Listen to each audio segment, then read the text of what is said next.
Now it's not just about working with someone because they've got a big following. It's all about understanding the type of content that person creates, what their audience looks like, what those audience interests are. There is an influencer for everything and whatever those specific KPIs might be. And it's just about ensuring that we know how to find that talent and know how best to manage that talent to garner those results. This is The Summit by Fearless Adventures. I'm David Newns, and every week, my co-founder Dominic McGregor and I will be talking to inspirational leaders about their experiences as they strive towards their summit. Thanks for joining us here at The Summit, Fearless Adventures podcast, where we talk to leaders from industries all over the UK. We're here today with Stevie, the managing director of Disrupt, which is an influencer marketing agency, but prior to that was on TV. So welcome, Stevie. Thanks very much. Good to be here. Talk to us about your journey. So you started Made in Chelsea. We have to talk about that first, right? Yeah. Come on. How did that even happen? Yeah, so I've definitely got a more unique journey to where I find myself today to most people. So I joined Made in Chelsea in 2012, and my story kind of starts a little bit before then. So I graduated University of Leeds in 2011, and I went into kind of work straight away from there. And Made in Chelsea had just started airing on E4, and I remember being at university and like seeing people on the ads being like, I was at school with that person, or I hung out with them on my gap year or anything like that. And when I left university, they were looking to kind of extend the cast, and I was like, absolutely no way. People are viewing this as a bit of a joke. I don't think it's going to be great for me. Wanted to kind of use my education to get into work right away. So I started work at a marketing agency for a little bit, but wanted to earn more money, a little bit shallow, but I wanted to move into a flat with my brother. So I quickly transitioned into finance. I did wealth management. And I was there for 6 months, starting to build a career. I was one of the youngest people on the floor. And Made in Chelsea came calling again about 6 months later. And at this point, I'd been working for a year. And I was like, do I really want to commit myself to this line of work for now? I was 23 at the time. So I was like, why don't I give this a go? So I went and had a chat to them, and they were speaking to one of my housemates from uni as well. And we were like, let's take this as far as we can before we need to sign anything. Okay. And they really liked us. And both of us in our minds were like, we're never going to do this. And then sure enough, they kind of put a contract in front of us and were like, we're starting a new series in Saint-Tropez next week. We want you to be there. So we were like, okay, where do we sign? So very quickly kind of moved into that. And, I was unsure as to where it would take me. Like I said, I was, 23 years old, but I wanted the experience. And sure enough, I ended up doing it for 3 years. Wow. Had a huge amount of fun, not doing a huge amount of constructive work, but just basically hanging out with my friends. And obviously the show soared in popularity. Yeah. We won a BAFTA when I was on it, which was we're really proud about. And I had a really, really great time. And then after about 3 years, when I was 26, I kind of came to a bit of a crossroads where I was like, I don't want to wake up when I'm 30 still doing reality TV. So what can I do about that right now? And, I'd had a good education. I'd had a good degree in the business space. And I felt like at that time, it was a good moment for me to step away from being on camera and try and kind of build and forge a career for myself, which at the time I had no idea what I was gonna make of it. You were there 3 years. If you were to think of one thing you learned from that whole experience, what would it be? I think being kind to people, in a way. I think reality TV is set up to create drama and entertaining television. And a lot of the time, being nice or being a bit vanilla, if you like, doesn't really get you that far. So you end up having to play a bit of a game when you're on these kinds of shows. And it took me a while to really find my rhythm there. So for the first year, I can't actually watch back when I first joined because I'm a completely different person.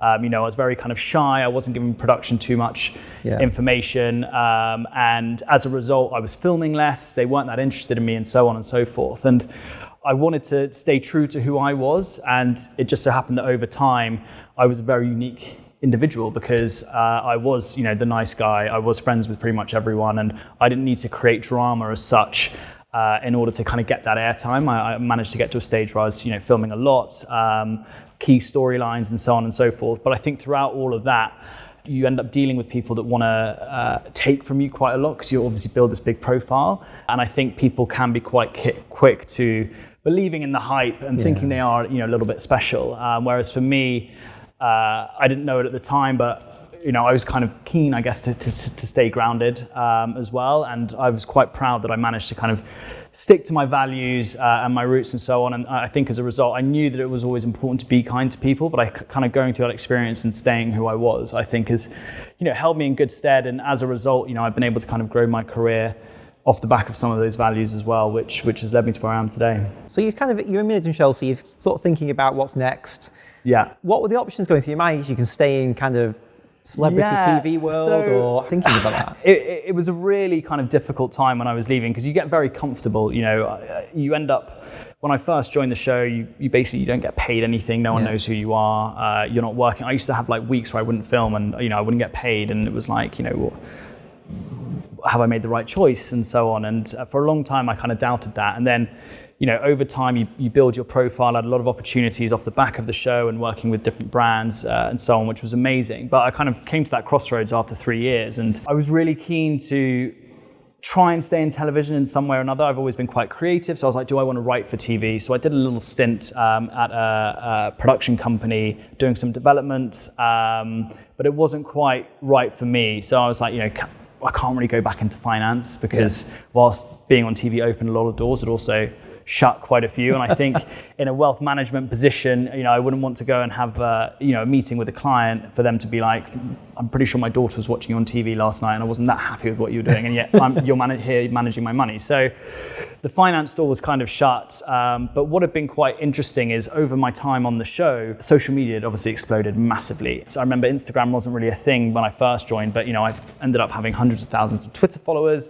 Instagram obviously started booming. I managed to get to over 500,000 Instagram followers as well when I was on the show. Don't check my numbers now, because it's not quite that high. Unbeknownst to me at the time, I'd obviously developed a bit of a skill through social media and understanding how talent or influencers or celebrities think when they work with brands on social media. And I think that became quite an attractive proposition to specific companies or work, whereby they wanted to kind of partner with talent and weren't really sure how to do it. So I guess I got lucky in the sense that I'd learned all of these skills, having not really been in work for a few years. And that kind of then something clicked in me, being like, okay, I know there's value in this. It's a growing industry, and how can I best position myself to kind of make a success of it, rather than leaning on the name that I managed to build over time by being on TV. Because a lot of people, meet a lot of people who have made a career on TV, or they're professional sports people, and it's almost, there's a defined time at which you can kind of do that for.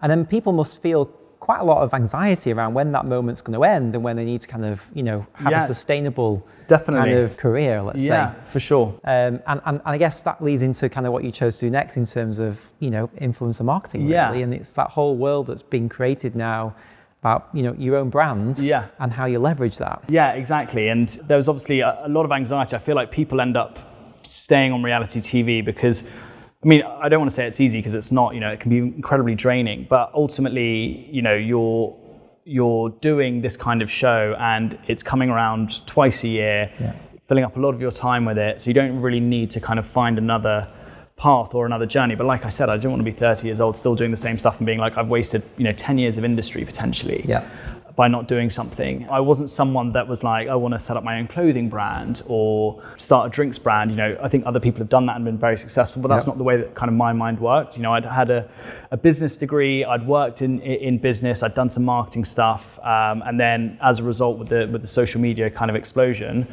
I was like, okay, there's definitely something here. And when I initially left the show, I'd done some work with brands, as an influencer myself. But I just thought these were brands that were coming to me being like, we want to pay you to promote our products. I didn't realize that it was becoming a massive part of marketing strategy.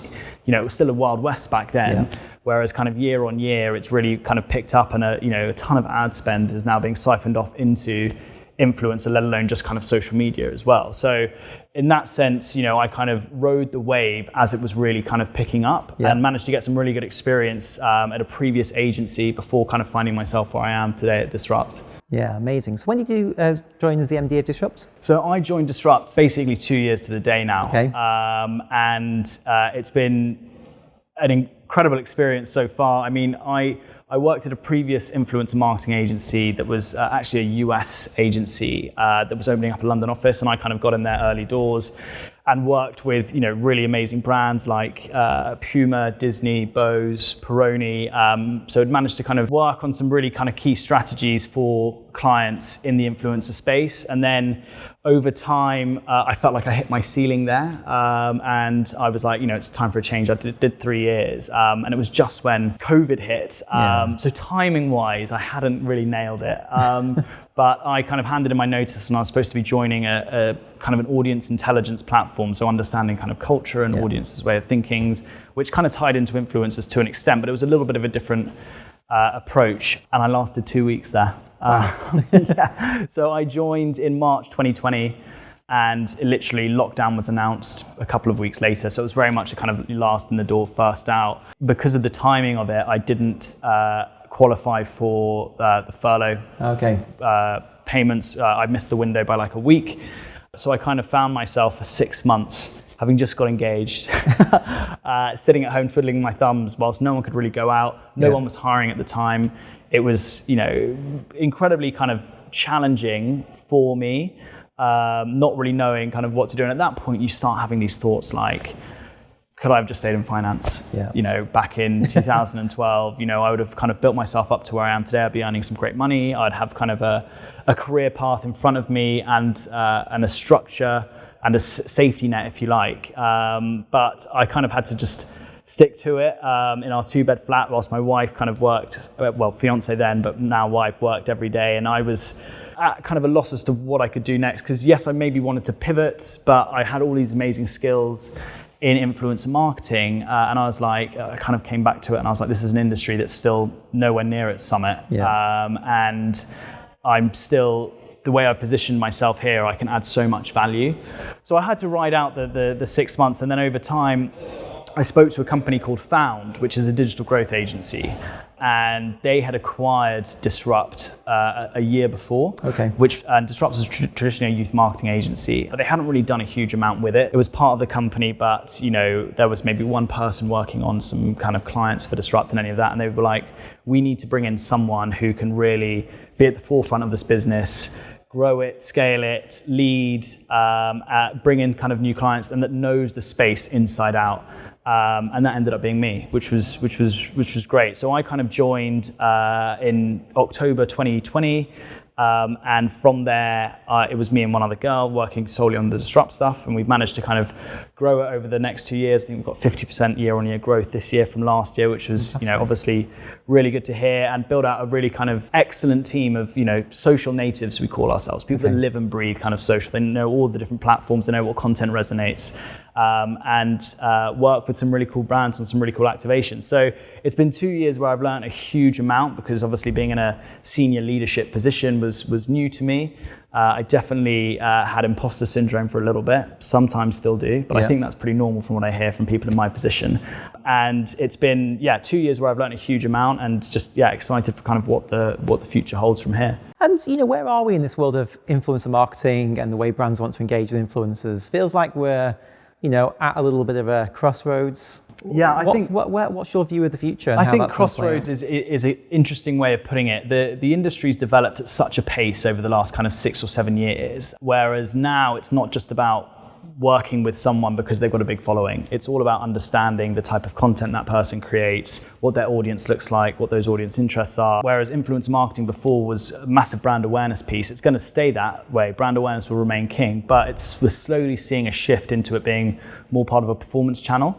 So it's all about understanding what types of influencers, whether size or the content they create, can really ensure that their audience takes action and drive either clicks through to a site or purchases and so on and so forth. So quite often we'll have briefs that come through to us, and it is that brand awareness piece, but more and more we're seeing, especially in a post-pandemic world where budgets are a little bit tighter, brands wanting to see that tangible ROI, which has never really been a part of influencer before. So I think nowadays, people come to me and they say, I feel like influencer marketing's dying. People can't relate to certain people online like this, but it's like there's a whole army of influencers out there. I mean, insurmountable in terms of the numbers, where there is an influencer for everything and whatever those specific KPIs might be. And it's just about ensuring that we know how to find that talent and know how best to manage that talent to garner those results. So fast forward 10 years, what does the world of influencer marketing look like? In 10 years' time, I think it's going to continue to kind of be at the forefront of culture, I believe. I think especially now with the Gen Z audience growing up and a new audience underneath them who basically live their lives online. Influencer marketing is going to play a really key role in that, especially by kind of finding, authentic partners and all of that. I also feel like the metaverse coming into play is going to be really significant now, and we're seeing more brands at the moment kind of dipping their toe into it, almost like they dipped their toe into influence marketing 6 or 7 years ago. And I think that's going to really kind of erupt over the next few years. I also think maybe not 10 years down the line, but in the next 12 months, something that we're going to see a lot of is around the live shopping aspect. Yep. There's been obviously huge success of that in Asia, yep. And I think that's coming to our shores. Again, people are kind of testing it out now, but I think that's going to be a key part of influencer marketing in the next couple of years as well. Amazing. So you go into this agency that's actually been acquired. Yeah. You've got to build a team. You've got to, you've got to be a leader. Yeah. Obviously, you spoke before about, imposter syndrome. How did you overcome that? What did you do? Do you know what? I think there was no kind of specific techniques I used. I think it's just about getting up every single day and knowing what you need to achieve in that day, ticking it off your to-do list and taking things one day at a time. So for me, when I came into this position, right away, things like leadership skills were something I like to think I have, or I had at the time. I played a lot of team sport at school. I feel like that kind of set me up in a good way, but it's very different kind of knowing how to lead and actually like putting it into practice when you're building out a team. So leadership skills was something that I really had to kind of fine tune from a very early stage. The organizational skills that come with it as well. I'm thankful that we've got a really good operations team around us now.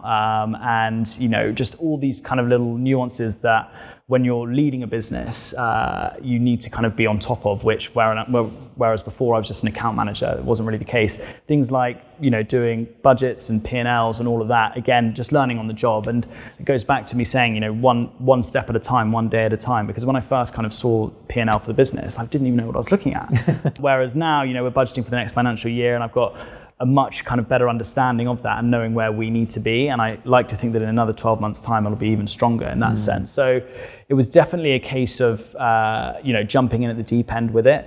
I'm thankful as well that, I report into a board of, advisors and investors who, alongside me having to kind of report, our kind of earnings and our performance over a quarter, but they're amazing to kind of, lean on in terms of ideas and where we want to take the business. And they're very much, they very much respond to me saying, well, what do I want to do with it? Yeah. So it's great to have that support there as well, because I think anyone going into this kind of role on your own and having not had the experience before, it's daunting.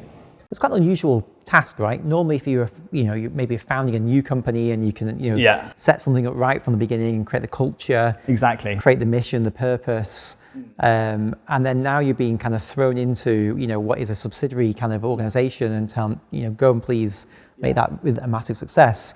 I guess a lot of founders wouldn't get exposed to annual planning cycles until way later, right? Exactly. But you're kind of straight in there having to report on performance. Straight in there reporting on performance and pushing an agency out there that wasn't my agency at the time. I could do with it almost how I please, but at the same time the website wasn't ours, the copy across all of our assets wasn't mine. And over time we've been able to fine tune that so that it's more representative, not just of me, but of kind of the team and who we are as an agency. But going in, it was very much someone else's baby. Whereas now, I feel like it's mine. And again, it's just something that kind of comes with time. I think if I was going on the first day and being like, the next 3 months, all of this needs to change, and then we can start, moving forward the way that we want to, I think is unreasonable and unlikely to come in and do that. I think there were certain aspects that I wanted to change right away in terms of how we were communicating to business prospects, how we would manage those campaigns for our clients. And those were the things that kind of between month 0 and month 3 that I knew I needed to change so that we could, continue, receiving the revenue that we wanted to, working with the brands that we wanted to. And then over time, we could change some of the other things like, our branding and so on. It's a bit controversial. As a kind of installed managing director, can you be as passionate and as purpose-driven about this organization as somebody who set it up and founded it? I think it's a really good question, and I would say the majority of the time that answer would probably be no. I think where I'm lucky is I've come into this role and I've been told from the word go that this agency is mine to do what I want with. And yes, I need to report into other people. Yes, I need to hit specific budget numbers. And yes, we need to scale the business. But the way we go about it is basically up to me. And I think because it's in an industry that I've got that wealth of experience in and that I am passionate about, it marries it all together quite nicely. Whereas if I was going into a company in this position whereby I had to still jump through a lot of hoops and I had to report to a lot of different people and I wasn't overly enthusiastic about the work we were doing, I think there might be a challenge there. Yeah. But ultimately, if we want to do more purpose-driven work, I'm the one that can make sure that happens for us. I think it's definitely the case that I can be passionate and on point really with the work that we want to see here.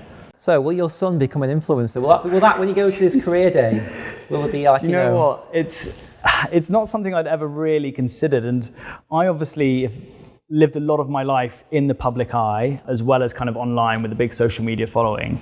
And it was only the day that he was born that I said to my wife, and I had a conversation, and we were like, I don't feel comfortable putting him out there right now. And I'm not saying that it's wrong. I know a lot of other influencers and people I know that have got big followings, they're all about showing off their family, their babies, and so on and so forth. But for me, I was like, I've got 300,000 followers on Instagram.